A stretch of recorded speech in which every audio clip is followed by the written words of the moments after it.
Assalamu alaikum wa rahmatullahi wa barakatuh. Welcome to another video of Islamistic.com.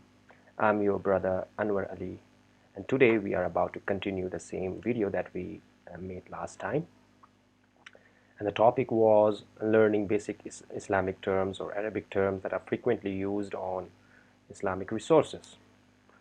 So we talked about few terms like Iman, Mu'min, and Tawheed, Islam, Muslim, Deen, and Dunya, Akhirah, Jannah, Jahannam, Nar, Kufr, Kafir, Nifaq, Munafiq, Sunnah, Fard, Nafl. And in this video we are about to continue the elaboration on or understanding of the Islamic terms, but I decided to make this video because there are few terms left that we need to understand, but they require a little bit of more elaboration, and I decided to make this video. So I would like to start with a term fiqh, and in order to start with this term we have to take another term that is widely used in Western media in order to attack Muslims and Islam, and the term is Sharia. The term Sharia or Sharia law, they often call it Sharia law. In fact, it don't even mean law. The literal meaning of Sharia is not even law. And I would not like to get into its literal or linguistic meaning. Rather, I would like to talk it technically or in the perspective of Islam. How is Sharia understood? So we'll be talking about Sharia and fiqh parallelly and try to understand them by comparing them, because both of them are frequently used as Islamic law. Even technically we understand it as Islamic law. But what are these two terms? Let us try to understand this. Fiqh and Sharia. Sharia and fiqh.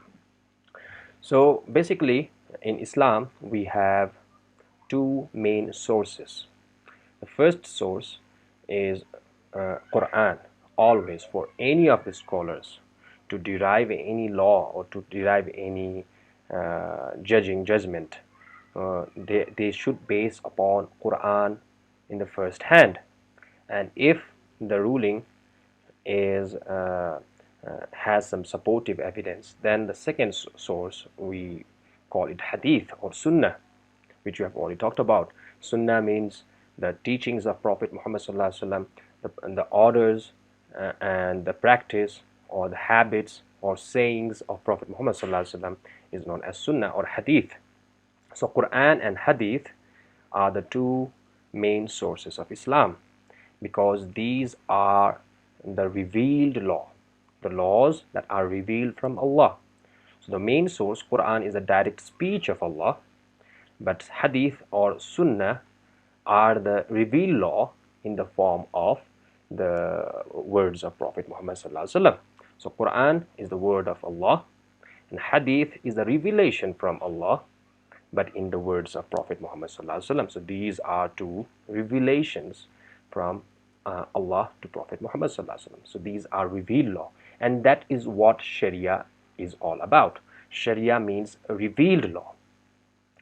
But there are some circumstances when we need to derive some other law on the basis of revealed law, and those derived laws are known as fiqh. So we have Sharia, which means revealed law, and we have fiqh, that means derived law from Sharia, not our own law. So for example, Quran teaches us or orders us to pray 5 times daily prayer. And Prophet Muhammad sallallahu alaihi wasallam also elaborated that if we are not able to stand up in our prayer, then we are allowed to sit down. And if we are not able to sit down in prayer, we can even pray while lying down or sleeping. But if we are not able to sleep, or if we are paralyzed, and these are really common these days, people get paralyzed, but they are still aware, they can hear, they can see, and they can move their eyes, but they can move their bodies. What in that case? So the scholars have derived, if Islam is flexible, the main intention of Islam is to connect people with prayers. So we have to pray according to Sharia, according to revealed law, which means we have to stand up while praying. But if we are not allowed to stand up, the Sharia also allows us to sit or sleep. But if we are paralyzed, the scholars have derived that we can even pray by moving our eyes, because that's all we can do. So Islam is flexible, but there are some cases that is to be derived from Sharia.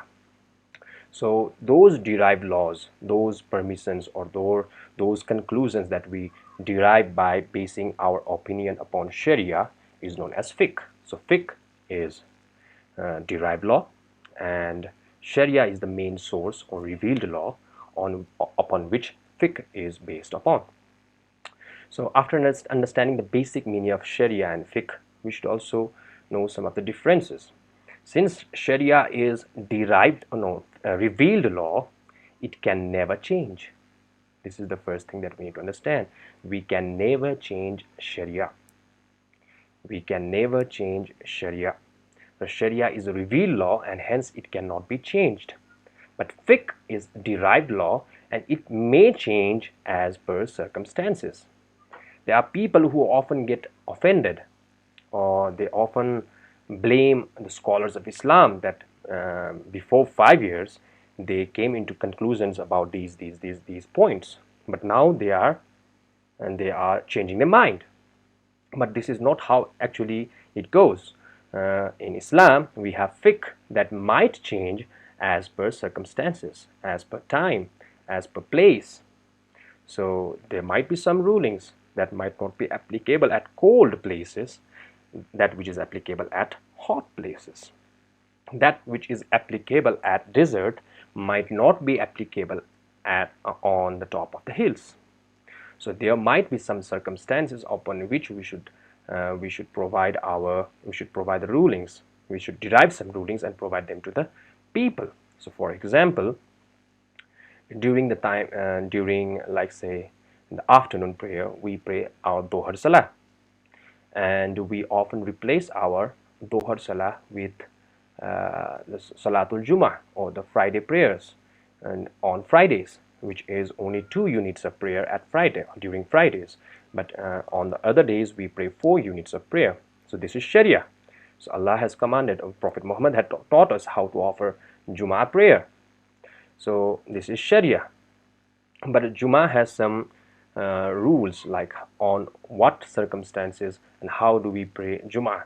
But let us suppose I alone live in the deserts, or I alone live in the top of the hill, and I don't have community to pray Jummah with. That in that case I can offer Dhuhr prayer, because Jummah requires some circumstances to follow. So if I do not meet those criteria and circumstances, then I am allowed to pray Dhuhr. So this is fiqh. We are deriving a law out of Sharia, and sometimes, but our fiqh should be based upon Sharia. The first thing that we need to understand is Sharia cannot be changed, because it is revealed law, and fiqh might change as per circumstances, as per scenarios, as per time, generation, and because of various reasons. So for example, right now in these days we are facing lockdown because of COVID-19 coronavirus. We are not allowed to get involved into our normal daily activities like we used to do before. Even the mosques are closed and we can see that there are many mosques that are open with some precautions taken. For example, there are mosques who allow people to offer their prayers at mosque, but with some distances maintained, like 3 feet, 4 feet distances. And there are scholars who say that it is not allowed to pray like this, because we cannot change Sharia. This is Sharia. We have to follow Sharia. We cannot change the law by giving or making the distance of 3 feet. If we are not able to pray as per Sharia, then we should better pray alone. There are some scholars. So this is the derived law of one group of scholars. At the same time, there are other group of scholars who say that Jama'ah, or praying in a group, has its own blessings, and we should try to get those blessings as much as we can. So why don't we maintain the distance of 3 feet? in this spatial scenario, which will hopefully pass away after some let's say period or time. So until the corona has passed away, the fear of corona has gone away, let's pray this way. So the scholars differ because these are derived law, and people make derivations, and people might be wrong, people might be right. So in such scenario, in the case of derived law, if we have difference of opinions between the scholars, we should also try to use our own intellect, but we should not get upon our own new derived law if we don't have enough knowledge. So we should rely upon, based upon the scholars who have derived some laws, and try to analyze their evidence, try to analyze their what Sharia or what laws have they based upon in order to get into the conclusion. So fiqh might be different as per scholars because they are derived by human being, but Sharia can never change.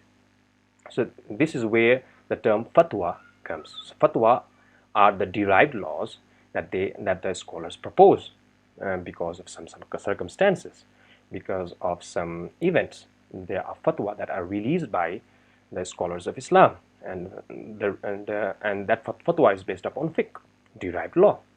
So fatwa might vary from time and place.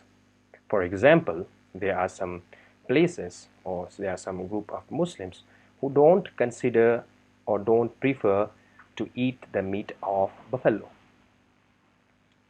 Because if you see in Arab countries, we don't really find buffalo over there. But in the countries like Nepal, India, Pakistan, and other places, we have huge number of buffaloes. In those countries, in Arab regions, buffalo or similar kind of animals are found only in forest. They have not made them like domestic animals yet. They are regarded to be wild animal, and they are not regarded as cattle. So they prefer not eating the meat of buffalo.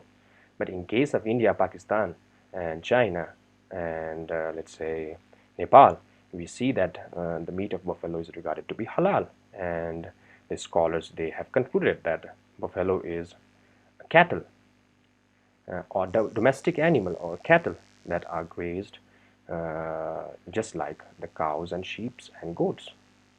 So they are, and we can eat them. So there might be difference of opinions because the scholar, they belong to different places. So fiqh can change.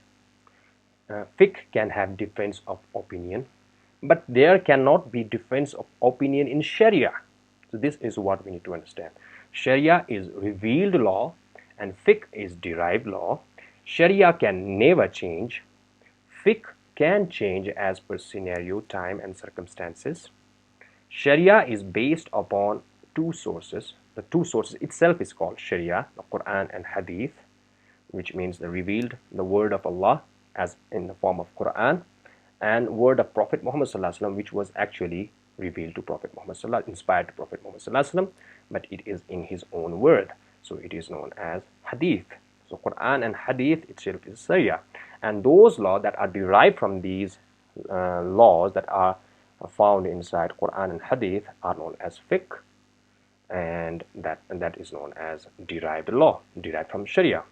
And finally, we should understand that fiqh should not be proposed or released out of your own will or your own desire. We should have sufficient proof that on the basis of these Sharia, these points of Sharia, I have come into conclusion for this fiqh or for this fatwa.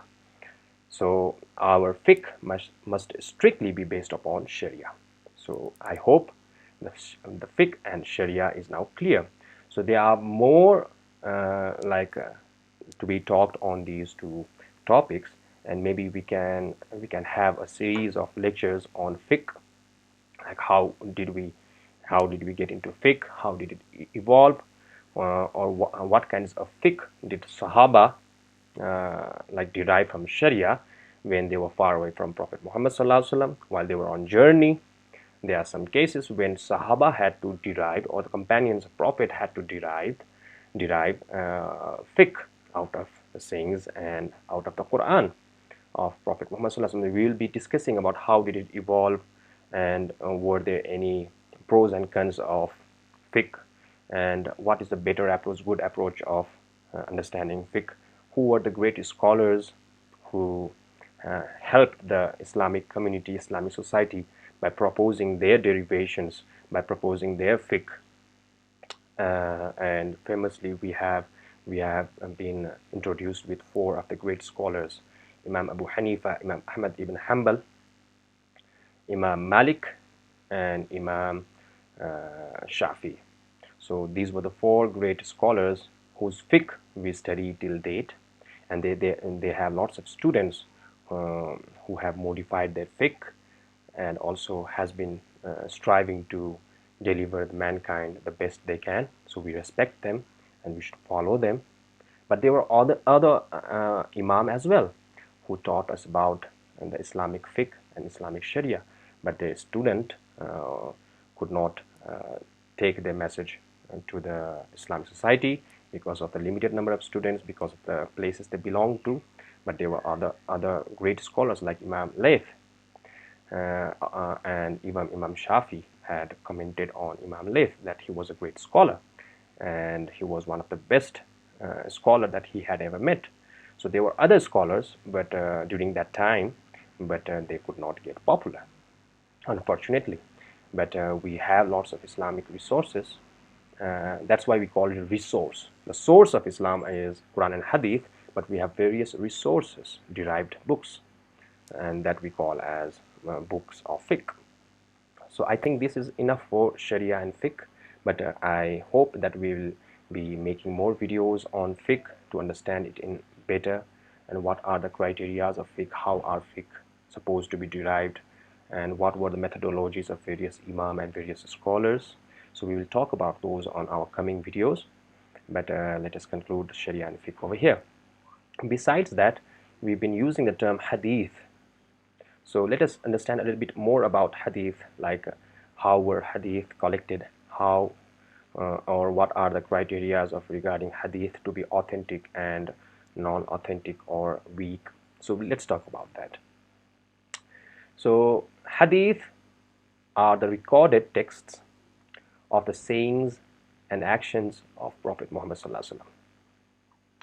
So during various circumstances, Prophet Muhammad Sallallahu Alaihi Wasallam had provided some guidelines which were not found in Quran. So those guidelines were recorded or memorized by the companions of Prophet Muhammad Sallallahu Alaihi Wasallam. So those sayings of Prophet Muhammad Sallallahu Alaihi Wasallam were recorded as or memorized as the words of Prophet Muhammad Sallallahu Alaihi Wasallam. These are known as hadith. Similarly, there were some actions of Prophet Muhammad Sallallahu Alaihi Wasallam which were seen or observed by his companions, and they were also recorded as text or memorized or explained by the companions of Prophet Muhammad Sallallahu Alaihi Wasallam. So those are also hadith. So actions of Prophet Muhammad Sallallahu Alaihi Wasallam explained by the companions of Prophet Muhammad Sallallahu Alaihi Wasallam, they are also hadith. So there were some orders of Prophet Muhammad Sallallahu Alaihi Wasallam during various events. So those orders, which actually were not in Quran but taught by Prophet Muhammad Sallallahu Alaihi Wasallam, they are also hadith. So similarly, there were some suggestions or advice given by Prophet Muhammad Sallallahu Alaihi Wasallam to a specific group of people in some circumstances. So those suggestions are also hadith. So all of these, like there were some events that took place with Prophet Muhammad Sallallahu Alaihi Wasallam or his family or the companions, and that was elaborated by Prophet Muhammad Sallallahu Alaihi Wasallam. So those are all hadith. So the companions of Prophet Muhammad Sallallahu Alaihi Wasallam, they were the one who were master in hadith, because they knew and they spent their life, they spent the time, they were the first hand listeners of Prophet Muhammad Sallallahu Alaihi Wasallam's saying. But some of them had recorded them in the text, most of them had memorized the sayings of Prophet Muhammad Sallallahu Alaihi Wasallam. And the generation after the companions of Prophet Muhammad Sallallahu Alaihi Wasallam, they are known as Tabain. So these Tabain used to learn Quran from Sahaba or the companions of Prophet Muhammad Sallallahu Alaihi Wasallam. So the kids of Prophet Muhammad, the companions of Prophet Muhammad Sallallahu Alaihi Wasallam who never met Prophet Muhammad Sallallahu Alaihi Wasallam, they are known as Tabain. So they were taught Quran and Hadith from the Sahaba. So during the time of Tabain, we can find some scholars who started writing hadith, but not everybody was aware of that they should write about the hadith. They should write hadith. So, and the children of Tabain were again Tabe Tabain. So there were also lots of scholars in that generations. So the awareness that the hadith now should not be just based upon memory, we should preserve hadith. This consciousness or this realization started to come among the Islamic scholars. So they started writing all the hadith that they memorized. The following generation were more conscious about this matter. So what they did, they started traveling and meeting various scholars, or meet the popular scholars whose chains of narrations, or the one whom they listened the hadith from, all of the chains, they were authentic. So they started to search for those students of Tabain and Tabain and Sahaba, and those were regarded to be authentic chain. So they started looking for the scholars who have memorized hadith or who have noted down the hadith. So they started collecting the hadith and record it and even classified it as authentic or weak or fabrication or popular. So they categorized hadith in different classes. So how were these categorization done? So for example, let's say we have a muhaddith. Again, we have a new term here. So the one who collects hadith and memorizes hadith, or one who is master in hadith, in explaining hadith, they are known as muhaddith. Again, the term mu, the prefix mu is attached to hadith, so it becomes muhaddith. So the muhaddith, what they did were, they used to travel throughout the lands of Islamic lands, Muslim lands, and they used to hear from the scholars of hadith and also analyze the chain of narrators. So for example, Prophet Muhammad told something to Umar radiallahu anhu, and Umar radiallahu anhu maybe taught something to his son Abdullah ibn Umar, and maybe Abdullah ibn Umar taught or said those hadith to some muhaddith. So when he wrote down the hadith, he mentioned it in this way. So I heard from Abdullah ibn Umar, who heard from his father Umar, and who heard from Prophet Muhammad sallallahu alaihi wasallam. So this is what we call as chain of narration. So if each of the narrators in the chain were a genuine human being who had never been recorded as a liar, who had never been recorded as enemy of Islam, and who are always regarded as the great scholars of Islam. So if we have a good chain, then that hadith was classified as sahih, which means authentic. But let's say if one of the narrators was too old and had weak memory, we can still say that the hadith is authentic, but because of the memory loss or low memory, there might be slight differences in words, choice of words. So we don't reject such hadiths, but we call those hadith as weak. But if there is if there is a missing link in the chain of narrator, for example, in the chain in between, if we have two narrators who never met each other, then in that case we should be cautious. Now here is a problem: these two human beings never met each other, or there is a generation gap between two of the narrators. So we regard such hadiths as extremely weak, or even fabrication or interpolation. So those hadith are collected, but in order to warn people that we should stay away from such hadith, which are fabrication, which are interpolation. Those were introduced by the enemies of Islam in order to attack Islam by their own sayings. So, and the classification of hadith has been done very wisely and very properly by the muhaddith. They had studied about, because the Islamic scholars were popular throughout the world, and they always learned hadith from those people who are reliable, who are understood as or regarded as great scholars of Islam. So the people or muhaddith always searched for popular scholars or great scholars to collect the hadith from, and they even studied the lifestyle of those people. So for example, if somebody is calling a horse by showing him a big plate of food, and horse comes in and finds that the plate is empty, then in that case the hadith is not collected from such people, because the one who lied to an animal can even lie to human being. So the minutest action of a person were analyzed in order to in order to collect the hadith. So in this way, the scholars or the muhaddith of Islam had strived a lot in order to collect the hadith, and today we are reading from those. And out of the books of hadith, the most authentic books regarded by all of the scholars of Islam in today's generation and throughout the ages are the especially two books, Bukhari and Muslim, Sahih Bukhari and Sahih Muslim. These were proposed by two great muhaddith of Islam, Imam Bukhari and Imam Muslim. And there are other books of hadith like Abu Dawud, Tirmidhi, Ibn Majah. So these are all the books of hadith that we refer to, and they have all made the efforts of classifying these hadith as sahih, zaif, which means weak, or daif, which means weak, or mashhur, which means popular, and mawdu, which means fabricated. So these were the classifications of hadith done by the great scholars of Islam.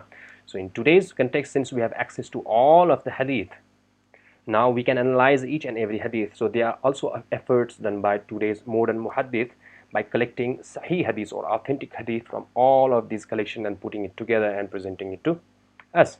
So we are living in the world where we have to make less effort in order to access the authentic hadith.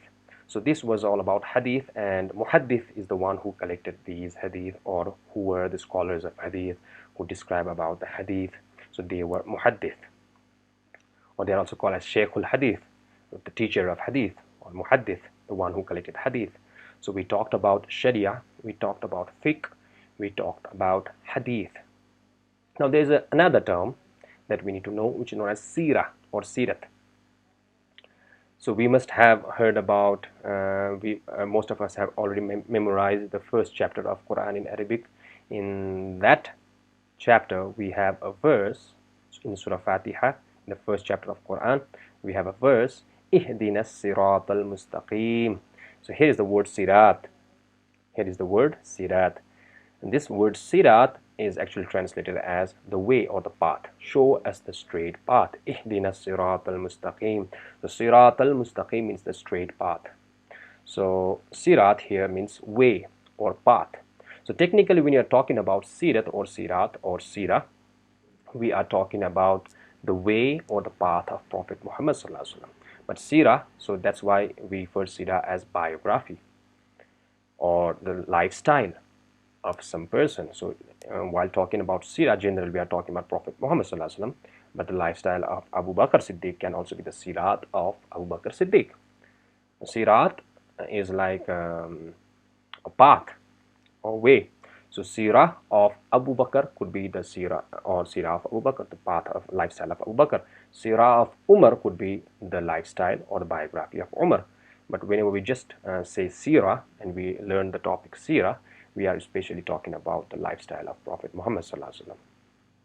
So sirah is again based upon these Islamic sources. So we refer to Quran and we refer to the sayings and actions of Prophet Muhammad sallallahu alaihi wasallam through hadith, and we collect the evidences, and there were the writers at the time of Prophet Muhammad sallallahu alaihi wasallam. So we have various collections of resources that has been used in order to compile the biography of Prophet Muhammad sallallahu alaihi wasallam. And this is an amazing that we have the minutest detail of Prophet Muhammad sallallahu alaihi wasallam being recorded, like how he used to eat, how he used to sleep, how he used to go to the call of nature, like how he used to use toilet, and even how he used to walk, and how he used to wash his hands and faces, how he made ablution, and what were his small, even mindless actions during prayers, how he used to deal with his wife or wives, now how he used to deal with his children. So what are the rights of the citizens under his state? So how he dealt as a governor, how he dealt as a father, or how he dealt as a friend or a teacher. So we have minutest detail. There is not a single individual in the history of mankind whose biography or whose lifestyle has been recorded in the minutest detail as recorded for Prophet Muhammad sallallahu alaihi wasallam. So we have lots of writers of the biography of Prophet Muhammad sallallahu alaihi wasallam, and these days we have one of the most popular book of Sirah, which was awarded as the most authentic book of Sirah, and it is not in a big volume like the books of Sirah in history, but it is a really authentic and very good to understand. And the book is named as The Sealed Nectar. So you can get that book online, or you can even purchase it from the bookstores. The Sealed Nectar, it's a very awesome and very good book that a Muslim can refer to. So that is what Sirah about. So Sirah, generally when we are talking about Sirah, we are talking about the biography of Prophet Muhammad sallallahu alaihi wasallam. Similarly, all of these are books, and the books in Arabic is known as kitab. So if I use the word kitab or kutub, we should understand that we are talking about book. So this is another term, kitab, and I think that people from Nepal and India will not find it hard to understand kitab, because we use the same word here, kitab, for book. So kitab, for those who are not Nepali or Indian or Pakistani, for those, kitab in Arabic means books. Finally, I would like to talk about one more term which means which is labeled as wahi. And wahi in Arabic means revelation or inspiration from Allah. And this wahi can only be attributed to the prophets of Allah. So the revelations that prophets of Allah received from Allah as inspiration, as a guidance to the mankind, is known as wahi. So the wahi or revelation was sent down to the prophets through angel Gabriel or Jibril alayhi salam. So the Christians, they call Jibril alayhi salam as Gabriel in English.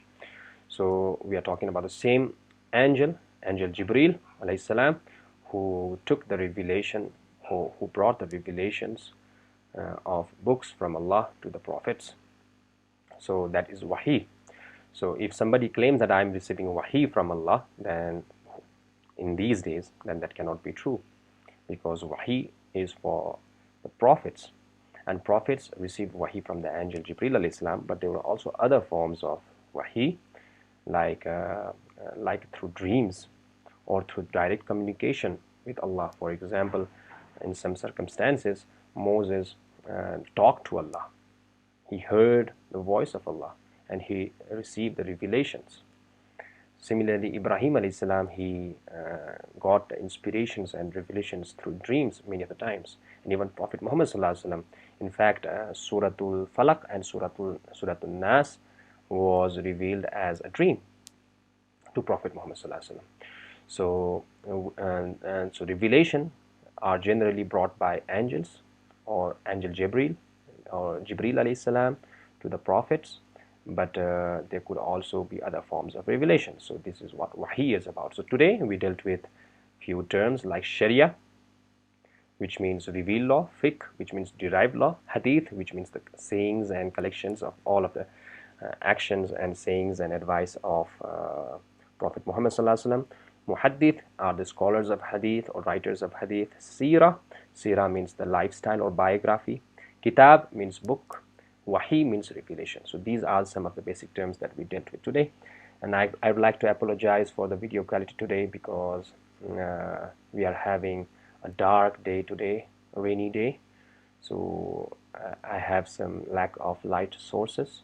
So the video is a bit dark, but I hope you consider the video and get benefited from the video.